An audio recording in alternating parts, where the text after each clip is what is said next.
सभी को नमस्कार। कक्षा 9 सामाजिक विज्ञान के हाफ ईयरली असेसमेंट के सॉल्यूशन पर आज हम चर्चा करेंगे और ये अधिकतम मार्क्स जो हैं वो हैं 40 और समय है 90 मिनट अर्थात 1.5 घंटा। और पहले 1 से लेकर 10 तक जो प्रश्न है वो सभी एक मार्क्स के हैं, उन पर हम पहले चर्चा करते हैं। और सबसे पहला प्रश्न है कि 1857 में भयंकर प्लेग कब फैला? तो महाराष्ट्र के पुणे में 1897 में ये प्लेग फैला था। दूसरा प्रश्न है कि कांग्रेस का लाहौर अधिवेशन कब हुआ? तो कांग्रेस का लाहौर अधिवेशन 1929 में हुआ था, जिसमें जो है 26 जनवरी 1930 को पूर्ण स्वाधीनता दिवस के रूप में मनाया जाना तय हुआ था। तीसरा प्रश्न है कि कर्क रेखा इनमें से किस राज्य में से नहीं गुजरती है? तो कर्क रेखा भारत के 8 राज्यों से गुजरती है, जिसमें से उड़ीसा से नहीं गुजरती है। इसके बाद नेक्स्ट क्वेश्चन है कि निम्नलिखित में से भारत में अप्रत्यक्ष रूप से निर्वाचित कौन होता है? तो लोकसभा के सदस्य, राज्यसभा के सदस्य, विधान सभाओं के सदस्य और पंचायत के सदस्य। अप्रत्यक्ष निर्वाचन वह होता है जिसमें मतदाता अपने वोट से अपने प्रतिनिधि को नहीं चुनता है, बल्कि कोई अन्य व्यक्ति या उसका प्रतिनिधि चुनता है। तो भारत में राज्यसभा इसका सही आंसर है। राज्यसभा के सदस्यों को उनका एक अपना पैनल होता है, वही चुनता है। क्वेश्चन नंबर 5 है, निम्नलिखित में से कौन सी आर्थिक गतिविधि है? आर्थिक गतिविधि वो होती है जिससे हमें धन प्राप्त होता है। तो इसका आंसर पहला ही आएगा कि एक शिक्षक एक स्कूल में पढ़ा रहा है और वो पढ़ा रहा है तो अधिकतम चांसेस में वह वेतन प्राप्त करता है। क्वेश्चन नंबर 6 है कि डैश को शहीदी दिवस के रूप में मनाया जाता है? तो इसका सही आंसर है कि 23 मार्च को शहीदी दिवस के रूप में मनाया जाता है। नेक्स्ट क्वेश्चन है कि पालमपुर गांव की जो मुख्य गतिविधि क्या है? तो मुख्य गतिविधि है कृषि। अधिकतम 2/3 जो है लोग पालमपुर के इसी पर निर्भर हैं। नेक्स्ट है लोकतंत्र शब्द की उत्पत्ति किन शब्दों से हुई है? तो लोकतंत्र जो शब्द है वो यूनानी भाषा के डेमोक्रेसिया से बना है, जिसका 2 शब्द हैं इसमें। डेमोस जिसका अर्थ है लोग और क्रेसिया का अर्थ है शासन, अर्थात लोगों का शासन। किस क्षेत्र को सेवा क्षेत्र के नाम से भी जाना जाता है? तो ये हमारे अर्थव्यवस्था के 3 क्षेत्रक हैं, जिसमें तीसरा जो क्षेत्रक है सेवाओं से संबंधित, उसी को हम तृतीय क्षेत्र को सेवा क्षेत्र के नाम से जाना जाता है। क्वेश्चन नंबर 10 है कि हिमालय को युवा वल्लित जो पर्वत के रूप में जाना जाता है, और युवा वल्लित का मतलब ये है कि वो वल्ले आकार के होते हैं अप डाउन में, तो उसके हिसाब से। तो उसका कारण दिया गया है कि हिमालय का निर्माण भारतीय प्लेट और यूरेनियस प्लेट के टकराव के कारण हुआ है। तो अब देखो कि इसमें क्वेश्चन के हिसाब से आंसर आएगा ब, अर्थात सेकंड, कि अभिकथन और कारण दोनों सत्य हैं, लेकिन कारण अभिकथन का सही स्पष्टीकरण नहीं करता है, अर्थात सेकंड ऑप्शन आएगा।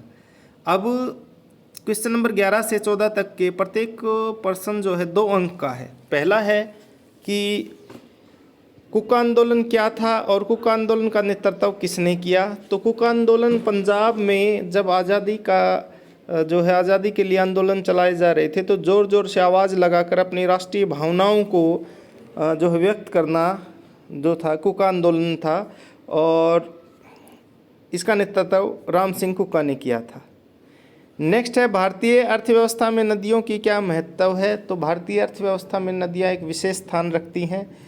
नदियाँ कृषि के लिए पानी उपलब्ध कराती हैं। बांध हैं तो बांध से हम बिजली बनाते हैं, साथ में पीने योग्य पानी को भी हम स्टोर कर सकते हैं ताकि समय पर काम आ सके। 13वां प्रश्न है एक लोकतंत्र के कोई 2 अवगुण बताने हैं। तो लोकतंत्र के 2 अवगुण में से हम कह सकते हैं कि लोकतंत्र गुणों की अपेक्षा संख्या पर अधिक बल देता है। नेक्स्ट है इसी में कि जिसमें आर्थिक मामलों से आर्थिक विकास के मामले में ये अन्य शासन पद्धतियों से कम बेहतर है। जैसे हम पढ़ते हैं कि लोकतंत्र किस मामले में पीछे है, तो आर्थिक विकास के मामले में पीछे है। नेक्स्ट है कि आर्थिक गतिविधियों के संपेक्ष में समझाएं। आर्थिक गतिविधियां वे हैं जिसको हमें नियमित रूप से या वन टाइम में धन प्राप्त होता है, तो इससे वेतन और लाभ के लिए होता है ये, और जिसमें हमें धन की प्राप्ति होती है। नेक्स्ट है क्वेश्चन नंबर 15 से लेकर 15 और 16, ये प्रत्येक 3 अंक का है। तो पहले है कि प्राकृतिक वनस्पति और वन्य जीवों का क्या महत्व है। तो प्राकृतिक वनस्पति पेड़ पौधे ये सभी झाड़ियाँ प्राकृतिक वनस्पति है। जीवों इसमें वन में रहने वाले जितने भी पशु पक्षी हैं ये सभी वन्य जीव हैं। तो इनसे एक तो पर्यावरण के संतुलन के लिए सभी आवश्यक हैं, और बहुत सारी प्राकृतिक वनस्पति ऐसी है जो औषधि जगत के लिए काफ़ी लाभदायक है, दवाइयाँ बनती हैं। और प्राकृतिक वनस्पति और वन्य जीव जो है वैश्विक तापमान को बढ़ने से रोकते हैं और हमारे इकोसिस्टम को ठीक रखते हैं। क्वेश्चन नंबर 16 है कि भारतीय निर्वाचन क्षेत्र की किन्हीं 3 बदलती विशेषताओं का वर्णन करो। तो भारतीय निर्वाचन जो क्षेत्र है इसमें समय समय पर बहुत सारा बदलाव किया गया है। एक तो निर्वाचन क्षेत्रों में अभी महिलाओं के लिए 2026 से आरक्षण की व्यवस्था होगी। पहले वीवीपैट का प्रयोग नहीं होता था, अब होता है, और ईवीएम का प्रयोग किया जा रहा है। समय समय पर निर्वाचन क्षेत्रों को परिसीमन के आयोग के द्वारा समय समय पर निर्धारण किया जाता है। 17वां प्रश्न है वो ये है कि पहरे को पढ़ करके हमने क्वेश्चनों का आंसर देना है। पहला कि संविधान सभा किसे कहते हैं, तो इसका आंसर पहली 2 ही लाइनों में है कि चुने हुए जो प्रतिनिधियों की एक सभा है जिन्होंने संविधान बनाने का कार्य किया है, क्या कहलाता है, संविधान कहलाता है। संविधान सभा में कितने सदस्य थे, तो संविधान सभा में हमारे विभाजन के बाद 299 सदस्य हमारी भारतीय संविधान सभा में बच गई थी। इसका तीसरा प्रश्न कि भारत का संविधान बनकर कब तैयार हो गया, तो 26 नवंबर को 1949 को ये बनकर तैयार हो गया था। इसी उपलक्ष्य में हर साल हम 26 नवंबर को संविधान दिवस के रूप में मनाते हैं। एक और पैरा है जो अर्थशास्त्र से है, पालमपुर की कहानी से। तो उसमें प्रश्न है कि भारत में गाँवों में मुख्य उत्पादन गतिविधि क्या है। तो गाँव में वहाँ कृषि है, पशुपालन है, डेयरी है, विनिर्माण है और दुकानें आदि, ये सभी मुख्य रूप से उत्पादन गतिविधियां हैं।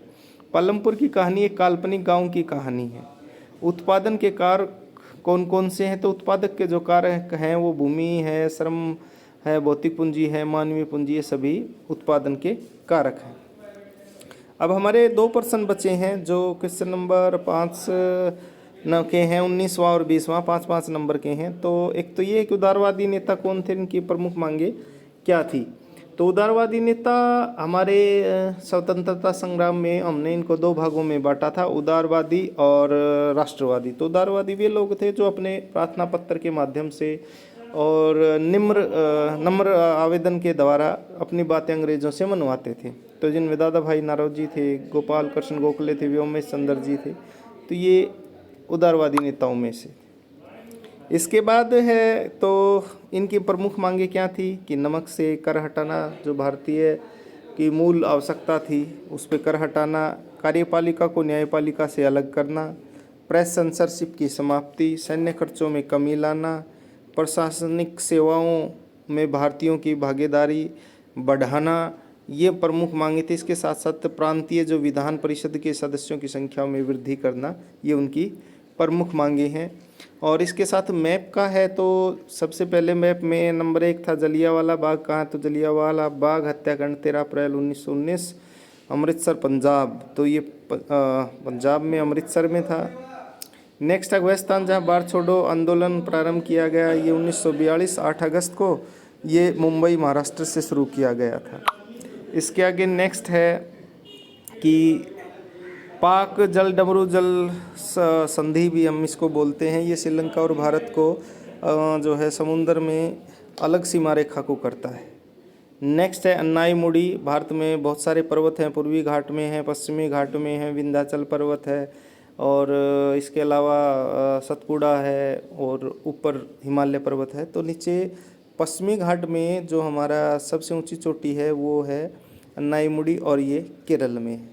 लास्ट क्वेश्चन है कि चिल्का झील भारत की जो उड़ीसा में है, और ये खारे पानी की जो समुद्र से नमक बनता है, ये भारत की सबसे खारे पानी झील में से एक है। तो फिलहाल बस इतना ही, और सबको बहुत बहुत धन्यवाद। जय हिंद, जय भारत।